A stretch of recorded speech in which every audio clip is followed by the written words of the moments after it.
Kondisi kolam renang di Wahana Water Park yang terletak di perumahan Villa Nusa Indah, Desa Bojongkulur, Kecamatan Gunung Putri, Kabupaten Bogor ini sebelumnya sempat diprotes warga lantaran telah menjadi sarang nyamuk pasca ditutup pada saat pandemi COVID-19.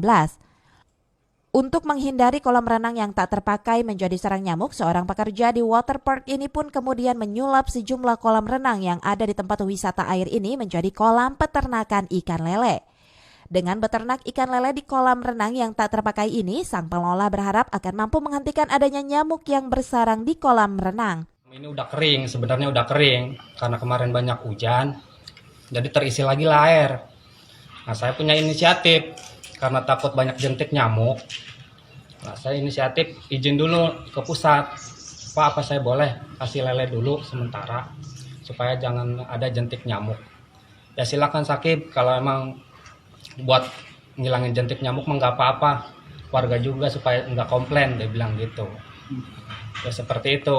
Jadi memang bukan untuk ternak ya Pak ya? Bukan.